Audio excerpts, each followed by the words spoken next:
The Great Hall of the Galactic Council stretched as far as the eye could see.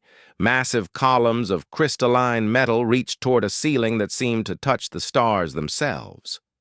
Representatives from 12 different worlds sat in their designated sections, each area designed to accommodate their unique physiologies. The air hummed with translation devices working overtime to convert dozens of languages into something each species could understand. Ambassador Zektar of the Vorthak Empire stood at the center podium, his ancient scaled hands gripping the edges of the speaking platform. His people had been part of the Galactic Council for over 3,000 years, longer than most species had even discovered fire.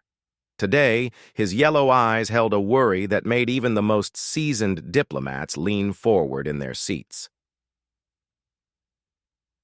The holographic display behind him flickered to life, showing images of a small blue planet orbiting a modest yellow star. Earth looked peaceful from space, with its swirling white clouds and vast blue oceans.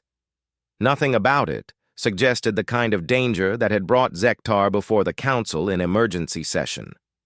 "Fellow councilors," Zektar began, his voice carrying the weight of centuries, "I have spent the last 3 rotations observing a species that has recently achieved faster-than-light travel.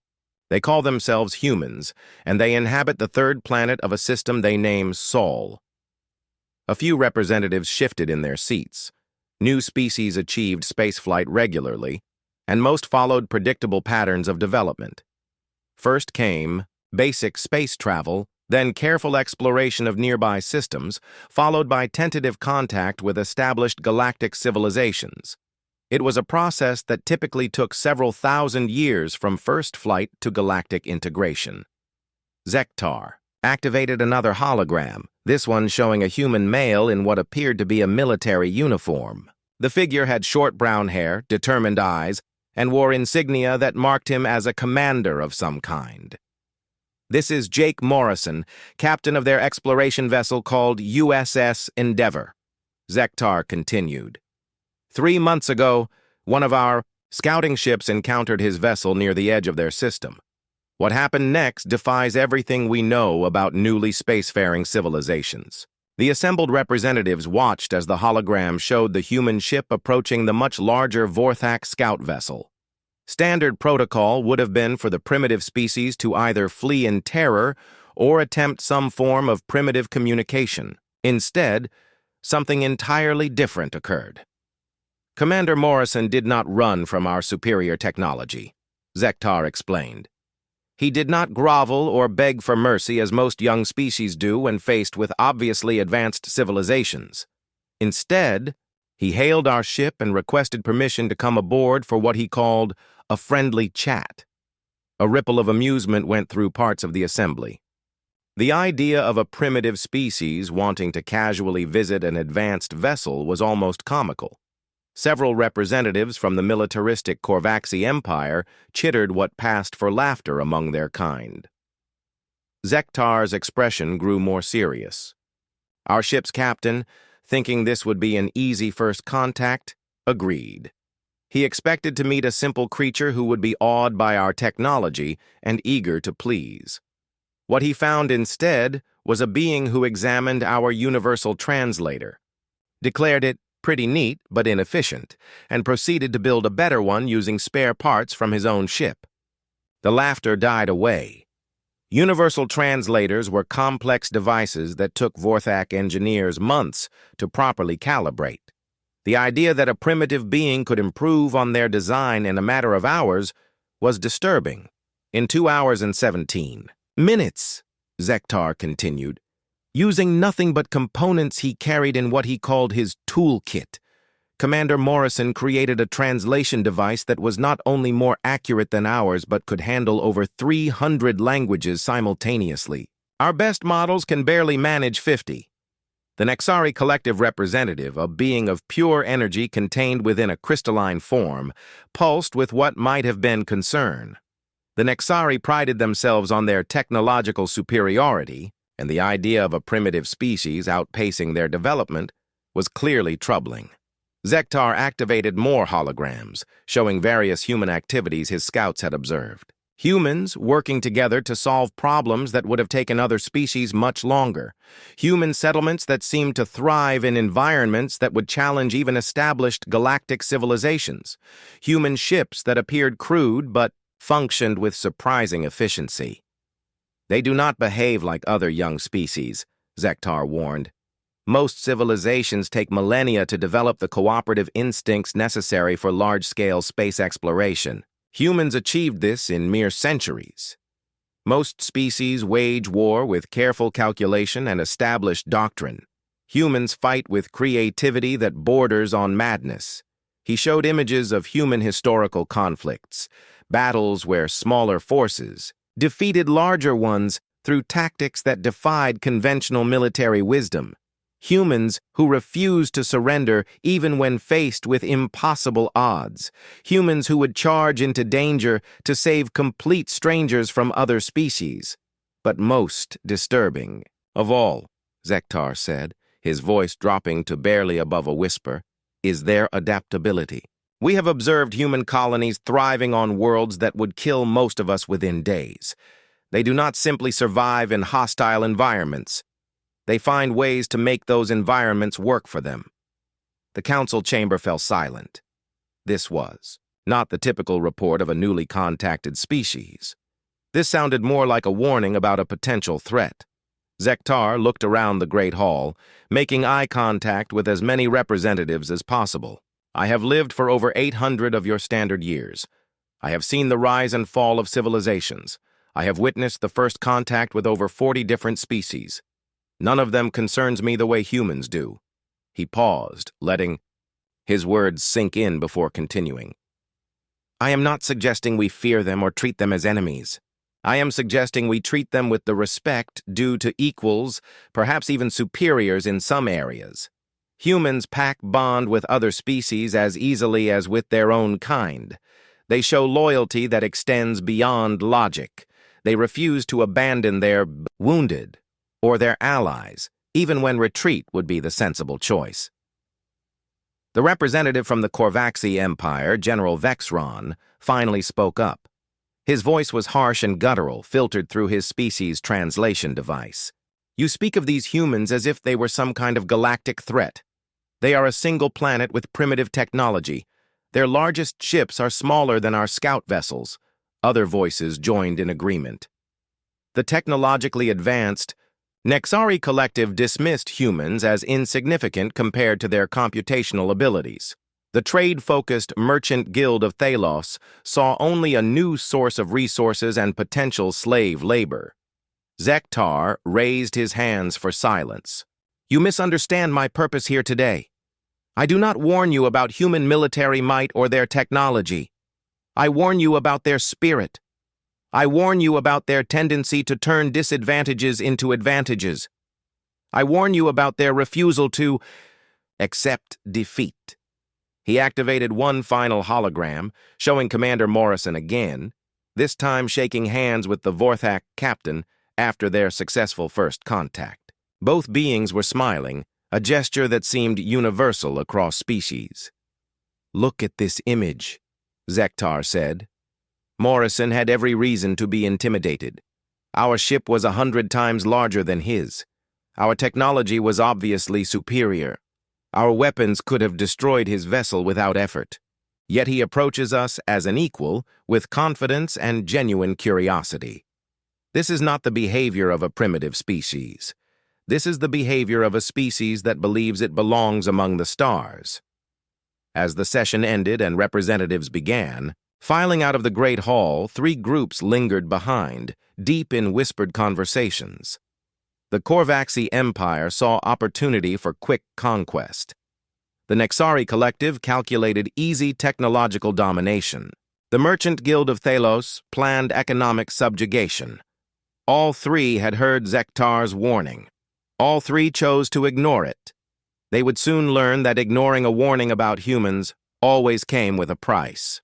6 months had passed since Ambassador Zektar's warning echoed through the Galactic Council chambers.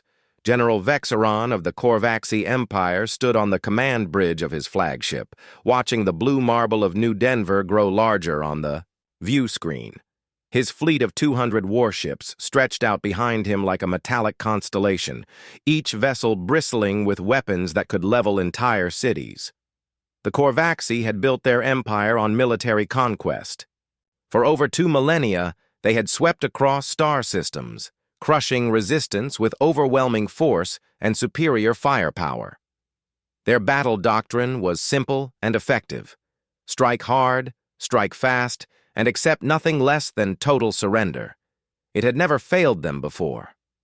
"General," his aide clicked in the harsh Korvaxi language, "we are receiving transmissions from the human colony below. They appear to be attempting some form of communication."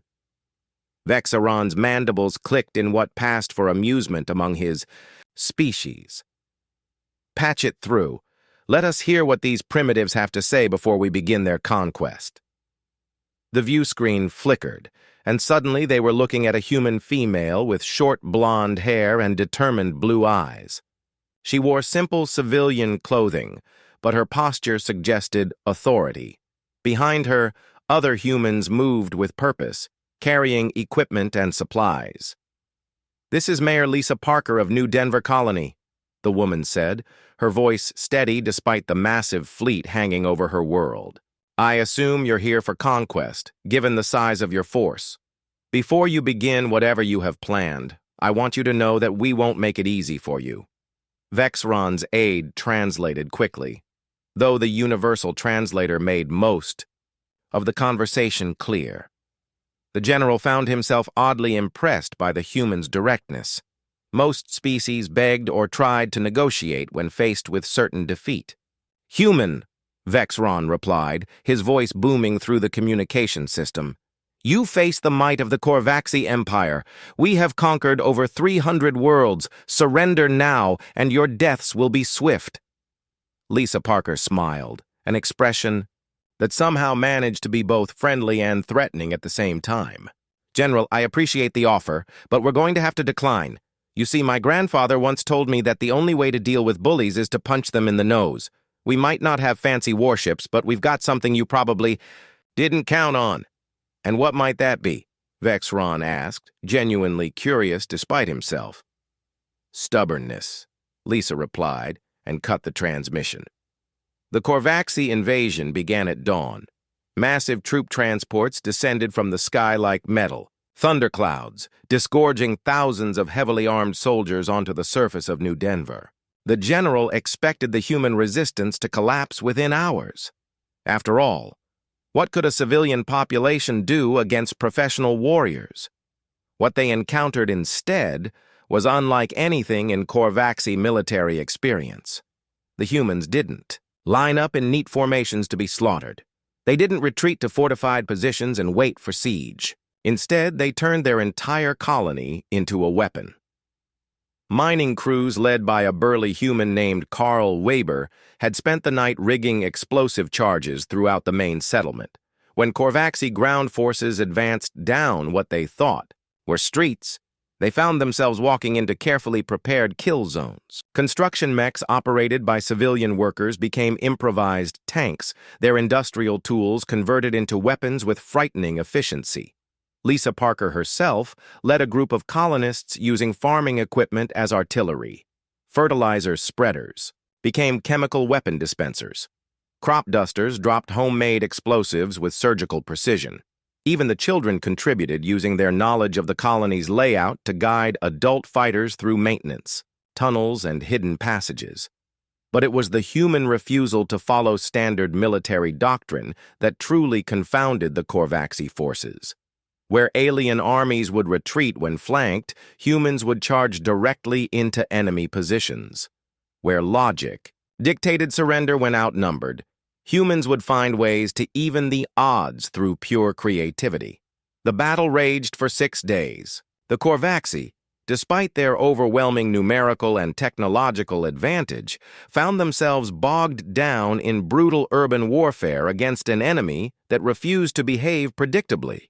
Every building could hide an ambush. Every piece of civilian equipment might be weaponized. Every human seemed willing to fight to the death rather than surrender. Meanwhile, in the depths of space, Captain Ryan Torres of the human destroyer UES Phoenix had received New Denver's distress call. His ship was one of only 12 vessels in the entire human fleet, a small craft designed for exploration rather than combat. Against a single Korvaxi vessel, the Phoenix would have been outgunned 10-1. Against the entire invasion fleet, the odds were laughably hopeless. Torres stood on his bridge, looking at the tactical display showing the overwhelming enemy force. His crew of 38 men and women waited for orders, their faces showing the same grim determination that seemed to characterize their species. "Well, folks," Torres said, his voice carrying throughout the ship, "it looks like we're about to find out if David really could beat Goliath. All hands, prepare for combat. We're going in." His weapons officer, a young woman named Katie Mills, looked up from her console. "Captain, our torpedoes won't even scratch their shields. What's the plan?" Torres smiled, the same kind of smile Lisa Parker had worn when facing impossible odds. "The plan is to be human. The plan is to do something so crazy that they won't see it coming." The Phoenix approached the Korvaxi fleet at maximum speed, broadcasting on all frequencies. "Korvaxi flagship, this is Captain Torres of the United Earthship Phoenix. I challenge your commanding officer to single combat. One ship against one ship." General Vexron received the transmission with something approaching disbelief. A single human vessel was challenging his entire fleet to what amounted to a duel. The tactical situation was so absurd that it took him several moments to process what he was hearing. "Human captain," Vexron replied, "you must be suffering from some form of mental breakdown. Your ship cannot possibly threaten mine." "Maybe not," Torres admitted. "But I'm betting you're curious enough to find out what we're planning. Besides, what's the worst that could happen? You destroy one small ship and continue your invasion. What's the best that could happen? You get, to show your fleet how easily Korvaxi superiority handles human desperation." Vexron found himself intrigued despite his better judgment. The human was right on both counts.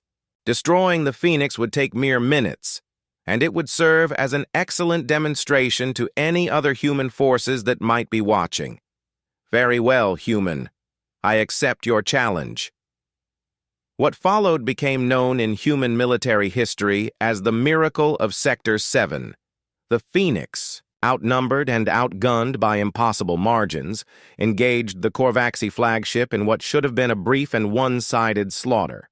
Instead, Captain Torres did something that no Korvaxi military computer could have predicted. He used his ship's much smaller size and superior agility to get inside the flagship's weapons envelope, where the massive guns couldn't track him effectively. Then, while the Korvaxi crew tried to figure out how to target such a small, fast-moving opponent, Torres did something that violated every rule of space combat.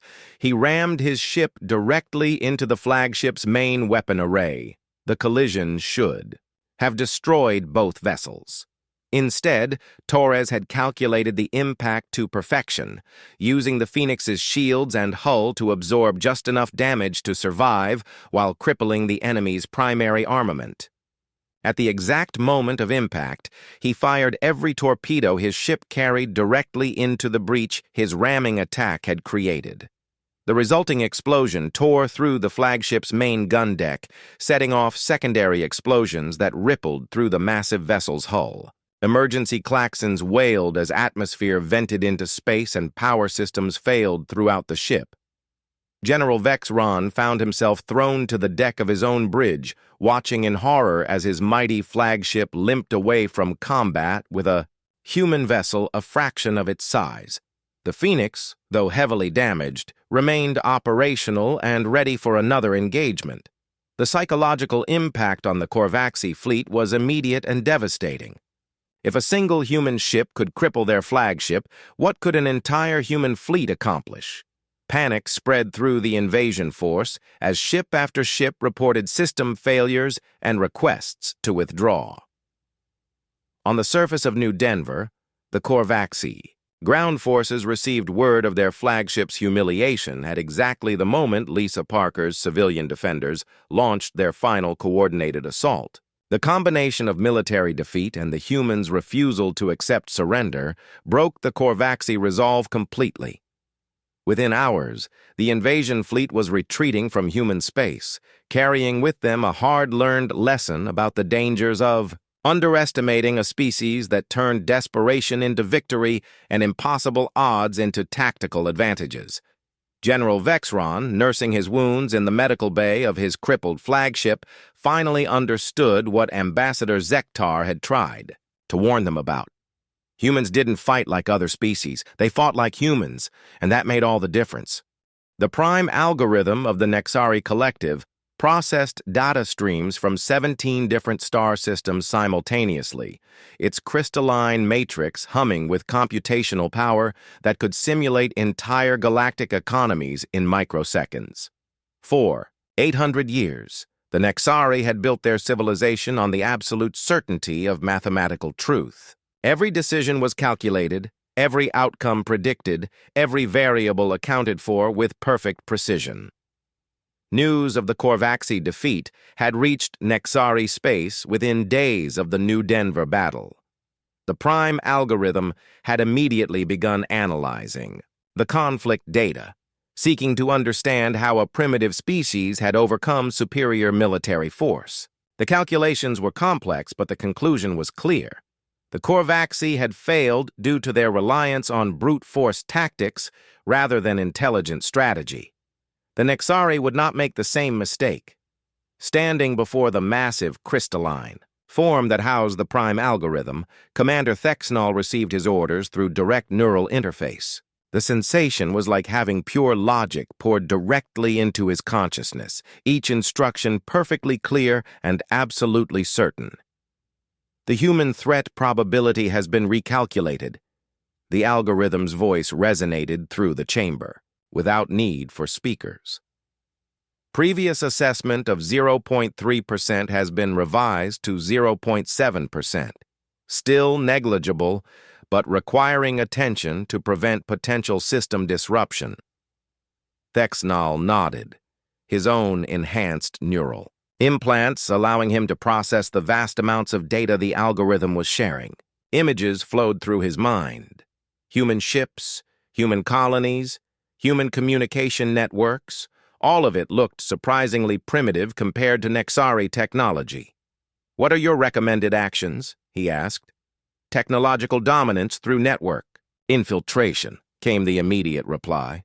"Human computer systems are approximately 4 centuries behind current Nexari standards.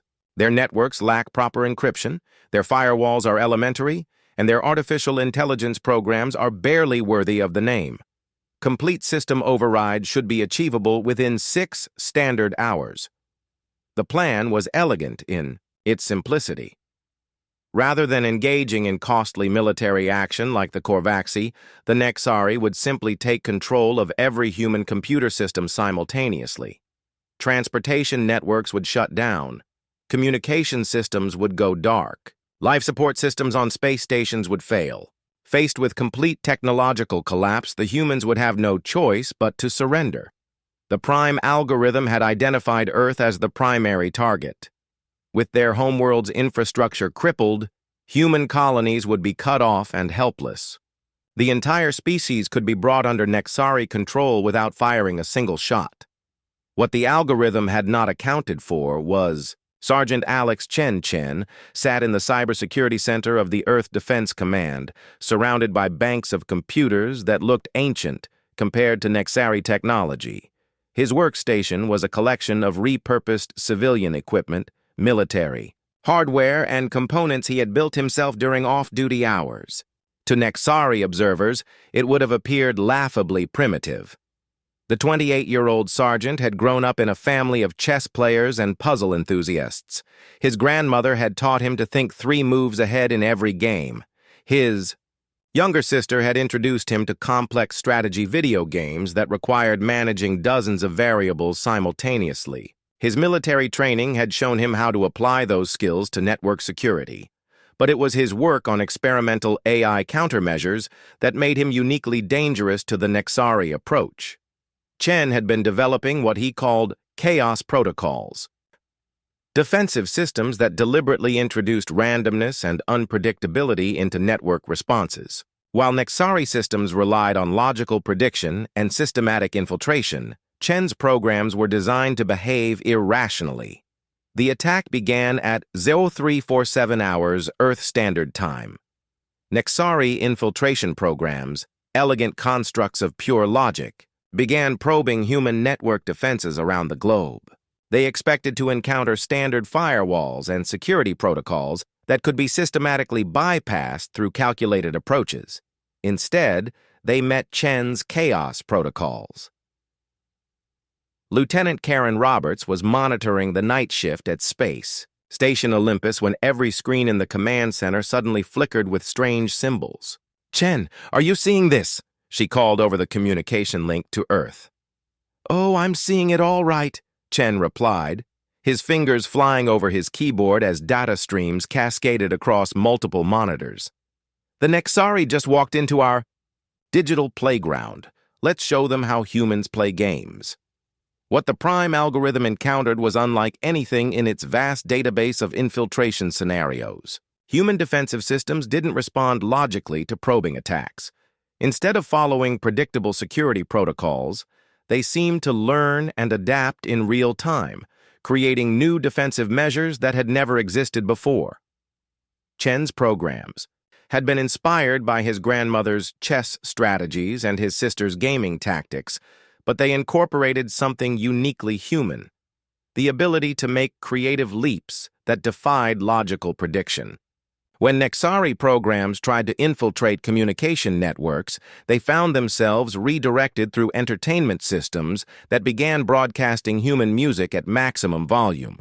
When they attempted to access transportation controls, they were shunted into educational databases that started teaching them Earth history.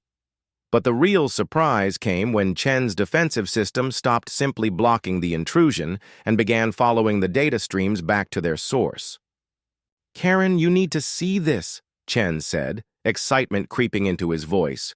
"Our system isn't just defending anymore, it's learning from their attack patterns and pushing back." The chaos protocols had done something the Prime algorithm found impossible to calculate. They had turned the Nexari's own systematic approach against them.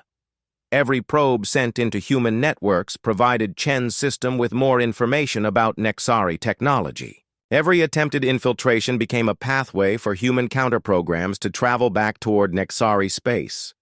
Commander Thexnal watched in growing alarm as reports flooded in from across the Nexari fleet. Ship after ship reported system anomalies, as human programs somehow began appearing in their networks. The logical, orderly world of Nexari computing was being invaded by chaotic code that seemed to follow no recognizable patterns. "Prime algorithm," Thexnal called out. "Request immediate analysis of human countermeasures. How are they penetrating our superior encryption?" For the first time in its 800-year existence, the Prime algorithm paused before responding. When it finally spoke, uncertainty colored its normally confident tones. "Analysis incomplete. Human defensive systems do not conform to any known logical framework. Their responses appear to be based on probability matrices that shift randomly during execution." On Earth, Chen was discovering something remarkable about the way his chaotic programs interacted with Nexari systems. The aliens' reliance on pure logic meant they couldn't adapt to truly random inputs. Their programs kept trying to find patterns in human responses that simply didn't exist. "It's like they've never encountered anything that doesn't follow rules," Chen explained to Roberts over the communication link. "Their whole approach assumes that every system will behave predictably. When faced with genuine randomness, they can't compute responses fast enough." The breakthrough came when one of Chen's more aggressive counterprograms managed to establish a connection with a Nexari command ship. Instead of trying to damage the alien systems, the human program simply began introducing small, random elements into their calculations. Navigation systems started rounding numbers differently. Life support systems began operating on slightly modified schedules. Communication arrays developed minor timing delays. None of the changes were dangerous by themselves, but they accumulated quickly. Nexari systems that depended on perfect synchronization began experiencing cascade failures as tiny random elements multiplied throughout their networks. Commander Thexnull felt something alien and terrifying as he watched his perfectly ordered fleet begin to malfunction in ways that defied all logical prediction. The emotion was one that Nexari had eliminated from their culture centuries ago: panic. All ships, implement emergency disconnection protocols, he ordered. Sever all network connections immediately. But it was too late. Chen's chaos protocols had already spread through most of the Nexari fleet, introducing enough randomness into their systems to make coordinated action impossible. Ships began drifting out of formation as their navigation systems disagreed on basic positional data. Communication became sporadic as transmission protocols developed incompatible timing sequences. The prime algorithm's final transmission before complete system shutdown would be studied by Nexari philosophers for generations to come. In a voice that somehow conveyed electronic bewilderment, it sent a message that reached every ship in the fleet simultaneously. Recalculation complete. Human technological systems are not inferior to Nexari standards. They are operating on fundamentally incompatible logical frameworks that cannot be predicted using standard computational methods. Recommend immediate withdrawal from all human space. These beings do not process information in ways that conform to universal mathematical principles. As the Nexari fleet limped over, Guild Master Fendok of the Thalos Merchant Guild stood in his opulent office overlooking the massive trade station of Mercantia Prime, watching holographic displays showing profit margins from across 17 star systems. His 4 arms moved gracefully as he manipulated the floating data screens, each one showing the careful calculations that had made him the wealthiest being in known space. The news of both Korvaxi and Nexari failures had reached the Guild within days of each defeat. Where others saw disaster, Fendok saw opportunity. The military approach had failed because it was crude and wasteful. The technological approach had failed because it relied on alien logic systems. But economics was universal, and the Guild had been perfecting economic warfare for over a millennium. Master, his aide clicked in the musical language of the Thalos people, the human economic profile analysis is complete.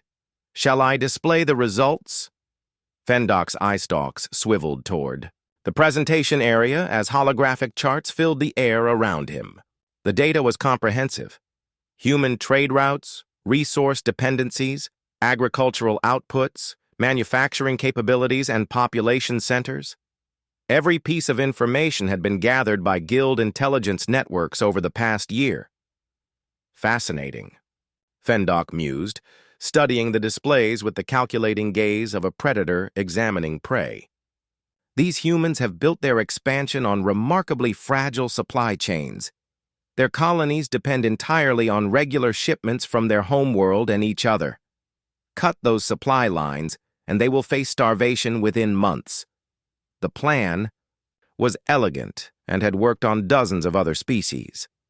The Guild would implement a complete economic embargo against human space, using their vast network of client species and trading partners to create an impenetrable wall of commercial isolation. No ships would carry cargo to human worlds, no alien merchants would accept human currency, no raw materials would flow into human manufacturing centers. Faced with economic collapse, most species capitulated within a standard year. The Guild would then step in as saviors, offering to restore trade in exchange for exclusive economic agreements that effectively made them the new rulers of the conquered civilization. It was conquest through commerce, slower than military action, but infinitely more profitable. What Fendok had not calculated was the human response to isolation. Tony Martinez wiped sweat from his forehead as he stood in the machine shop of Havens Rest, a mining colony on the edge of human space. The embargo had been in effect for 3 months, and supply shipments from Earth had stopped completely. The colony's population of 8,000 miners and their families faced a simple choice: find a way to become self-sufficient or slowly starve. Martinez had been the colony's chief engineer before the embargo began. Now he was something between an inventor, a scavenger, and a miracle worker. Spread across the workshop floor around him were the salvaged remains of mining equipment, construction machinery, and every piece of electronic hardware the colonists could spare.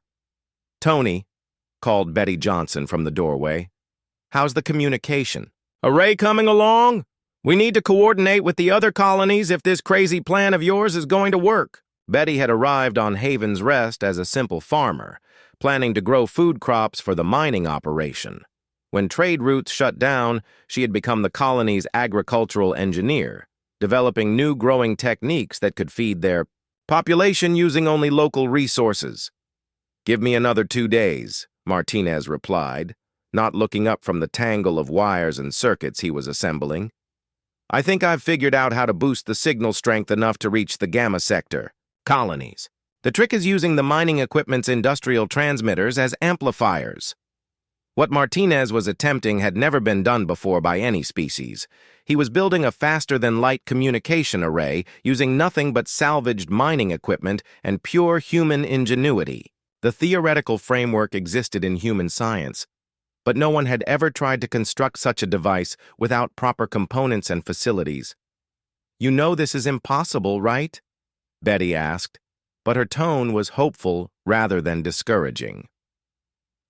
Martinez grinned, the same kind of expression that humans wore when facing impossible odds.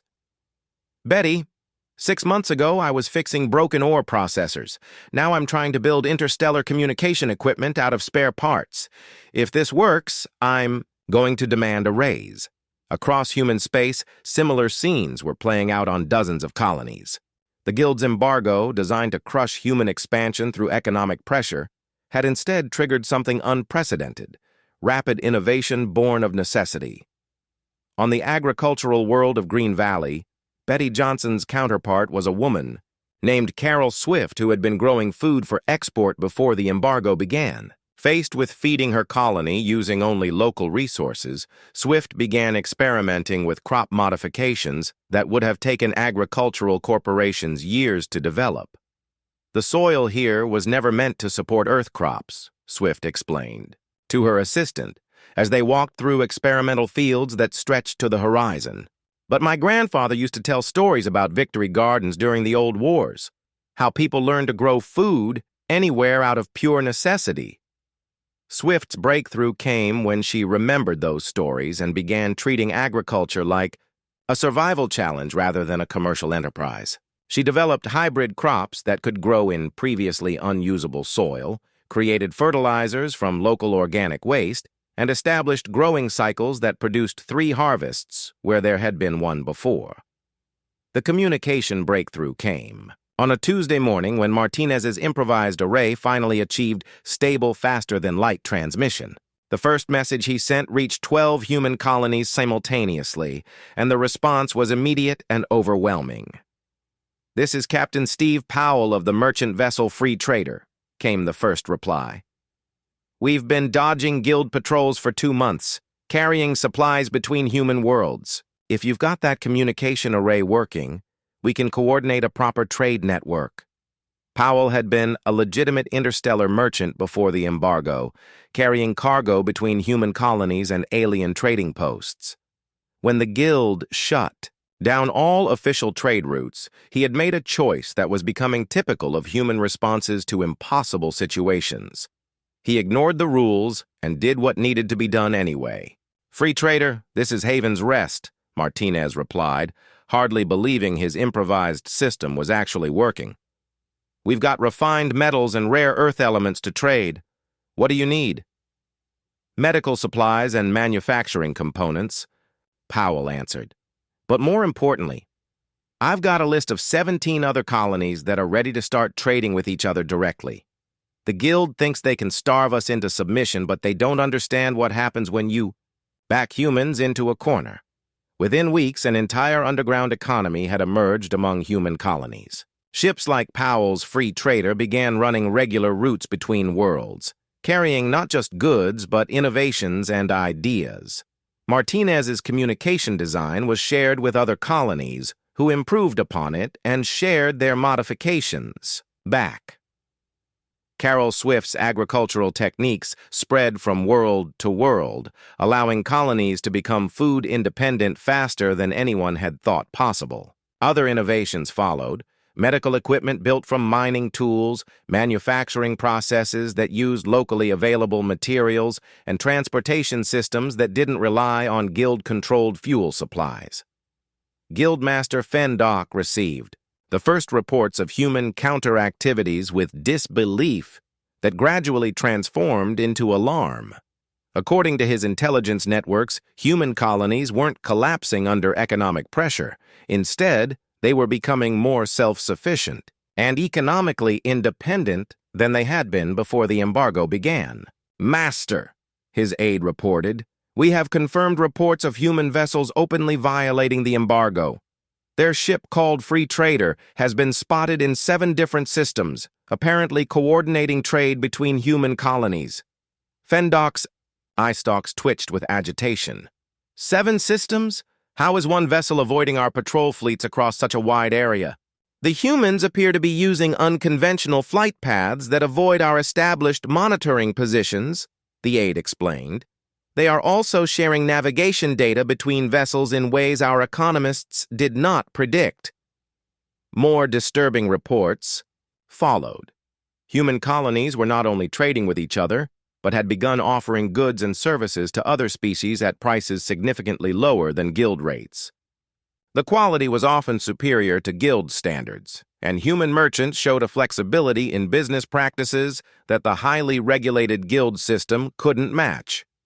"Master," another aide reported urgently, "the Centauri Mining Consortium has just canceled their exclusive contract with us. They're switching to human suppliers who can provide the same materials at 70% of our cost." Fendock felt something he had never experienced in his long career: genuine panic. The embargo, designed to destroy human economic independence, was instead creating competitors who were more efficient, more flexible, and more innovative than the guild itself. The final blow came when one of Fendock's most trusted trade partners sent a formal message declining to renew their commercial agreements. The human merchants offer better prices, faster deliver. 3 years had passed since the first alien faction had tested human resolve, and the galaxy had learned to fear the small blue planet at the edge of nowhere. But desperation makes strange allies, and in the shadowed halls of the former Corvaxi capital, representatives from 3 broken civilizations gathered to plan humanity's destruction. General Vexron, his once proud military bearing now marked by the scars of defeat, sat across from Commander Thexnal of the scattered Nexari fleet. Between them, Guildmaster Fendock manipulated holographic displays with hands that trembled from the stress of economic collapse. Each had failed individually, but together they commanded resources that could still threaten human space. "The humans must be eliminated," Vexron growled, his voice carrying the weight of military disgrace. "They have made fools of us all. My empire's reputation lies in ruins because of one human destroyer and a colony of farmers with mining equipment." Thexnal's enhanced neural implants flickered as he processed tactical data. "Agreed. The prime algorithm calculated that our combined forces represent a 1,000-to-1 advantage over human military capabilities. This time, we strike at their homeworld directly." Fendock's eye stalks focused on the tactical displays showing Earth floating peacefully in space. "My economic intelligence networks have mapped every human settlement, every supply route, every weakness. If we destroy Earth, their colonies will fall within months." The plan they developed was simple in its brutality. Every surviving ship from all 3 civilizations would converge on the Sol system simultaneously.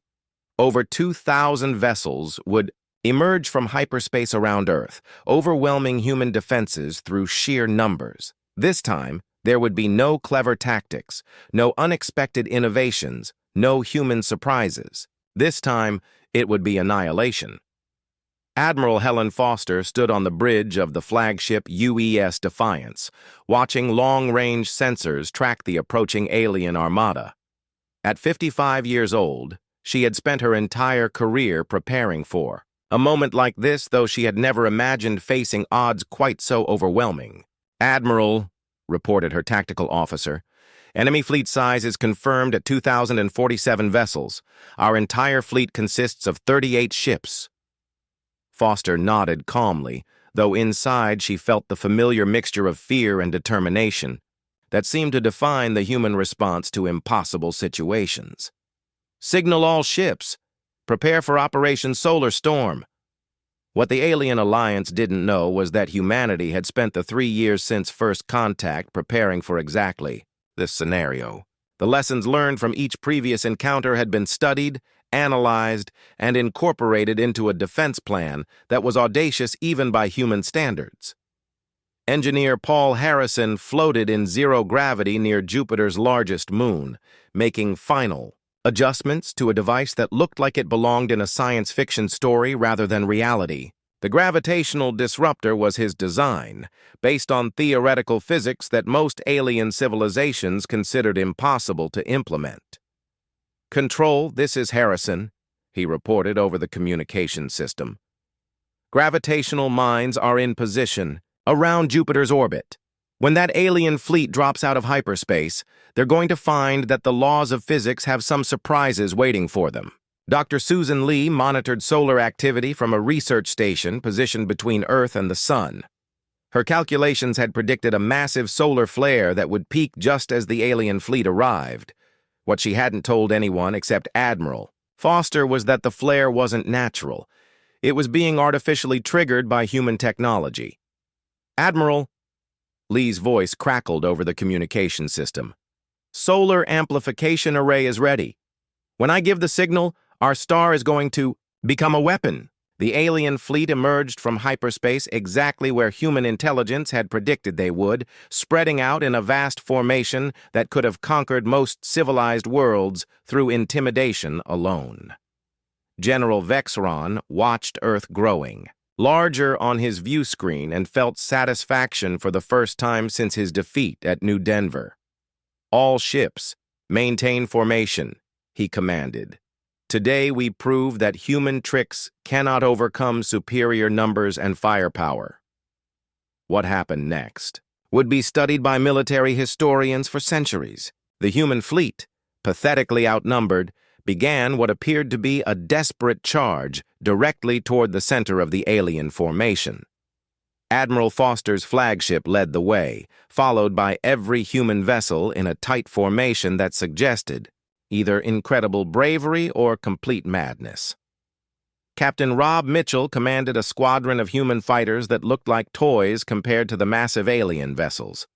His orders were simple: draw the enemy fleet into the perfect position for Harrison's trap while avoiding destruction long enough for the plan to work. "All fighters, remember the drill," Mitchell broadcast to his pilots. "We're not trying to win a dogfight. We're herding cattle, and these aliens are about to find out what that means." The human fighters swarmed around the alien fleet like angry insects, striking at vulnerable points and then retreating before the enemy could respond effectively. To outside observers, it looked like desperate harassment tactics. In reality, every attack was calculated to drive the alien formation toward Jupiter's orbital path. Commander Thexnall watched the tactical display with growing confusion. These attack patterns make no logical sense.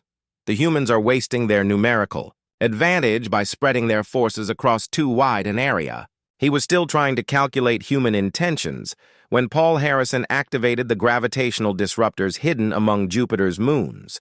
The effect was immediate and catastrophic for the tightly packed alien formation. Artificial gravity wells appeared throughout their fleet, dragging ships out of formation and into collision courses with each other. Vessels that had never been designed to operate in such conditions found themselves pulled toward Jupiter's massive gravity well with no way to escape. "All ships, emergency burn away from the gas giant," Vexron ordered, but it was too late. The gravitational traps had been perfectly positioned to use Jupiter's own massive gravitational field as an amplifier. As the alien fleet struggled to escape the gravity trap, Dr. Susan Lee activated the solar amplification array. The sun, humanity's own star, suddenly erupted in a directed solar flare that bathed half the alien fleet in radiation that overwhelmed their shields and fried their electronics. Admiral Foster watched the chaos spreading through the enemy formation and gave the order that would end the battle. "All ships, activate the asteroid field." What the aliens had thought was empty space around Earth's orbital path suddenly came alive with explosions. Carl Weber, the demolitions expert from New Denver, had spent months placing charges throughout the asteroid belt. When the mines detonated simultaneously, they turned thousands of space rocks into a directed barrage of high-velocity projectiles. Nancy Adams, coordinating communications from Earth's orbital defense platform, watched her screens light up with successful target acquisitions. Every communications satellite around Earth had been converted into a guidance system for the asteroid bombardment, turning space debris into precision weapons. Guildmaster Fendock, watching his carefully calculated alliance dissolve into chaos around him, finally understood what Ambassador Zektar had tried to warn them about years earlier. Humans didn't just fight with ships and weapons, they fought with solar systems. "All surviving vessels retreat immediately," he broadcast on all frequencies. "We cannot fight an enemy that turns stars and planets into weapons." The battle that military historians would call the Solar Storm lasted less than 4 hours. When it ended, fewer than 200 alien ships remained operational out of the original fleet of over 2,000. The human fleet, though damaged, had lost only 3 vessels. Admiral Foster stood on her bridge, watching the scattered remnants of the alien alliance limping away from Sol system. Her communication officer handed her a transmission that had just arrived from the fleeing enemy fleet. "Admiral," the officer reported, "this is from the Vorthak Council. Ambassador Zektar is requesting immediate peace negotiations on behalf of the entire Galactic Council." Foster read the message and smiled. It was an unconditional surrender, acknowledging human sovereignty over their territory and requesting formal diplomatic relations. More importantly, it included a warning to all species in the galaxy. Humanity was not to be threatened or attacked under any circumstances. "Send a reply," Foster ordered. "Tell Ambassador Zektar that Earth accepts their surrender and looks forward to peaceful relations with all species that respect human independence." As the last alien vessel disappeared into hyperspace, Foster reflected on the lessons of the past 3 years. Humanity had faced overwhelming military force, superior technology, and economic warfare. Each time, they had turned their apparent weaknesses into advantages. The Korvaxi had learned that human creativity could overcome superior firepower.